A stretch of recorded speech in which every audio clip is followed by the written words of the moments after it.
Russia's violence against civil infrastructure in Ukraine continues.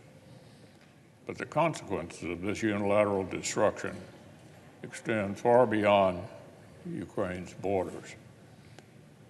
Just a week has passed since Putin pulled out of the agreement that had allowed critical Ukrainian grain shipments to transit the Black Sea unharmed. But already Russia has expanded from threatening vessels carrying the world's grain supply to attacking grain storage in Odessa and other coastal cities. Yesterday's attacks are the latest in a wave of violence against agricultural infrastructure that will punish the world's poorest and hungriest nations.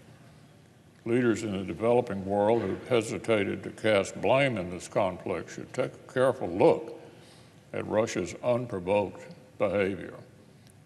But Russia hasn't limited its non-military targets to grain supplies. On Sunday, Russia struck Odessa, largest Orthodox cathedral, with a deadly missile barrage. So much for Russian propaganda efforts to present the Kremlin as a defender of the faithful.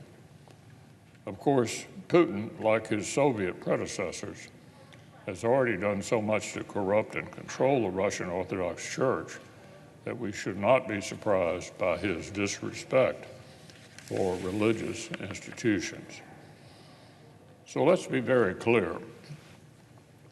A regime that exploits clerics as propagandists and agents of influence and destroys historic houses of worship is not a friend to believers. Now, as Ukraine's counteroffensive makes slow progress, the United States and our allies can be sure of a few things. First, our friends are using the munitions we've sent them, including the cluster munitions that are now hammering Russian positions in occupied Ukraine. Second, at every step of the way, the Biden administration's indecision and inaction has meant certain key capabilities have arrived late to the battlefield.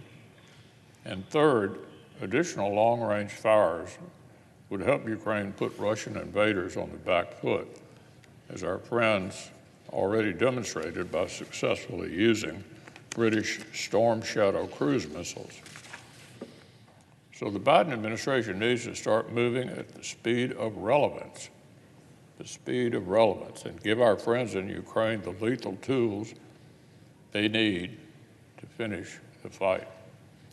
For our part, as we work to provide for the common defense, the Senate must invest in a defense industrial base that can sustain America's support for Ukraine while equipping our own forces to deter further threats from Russia and China.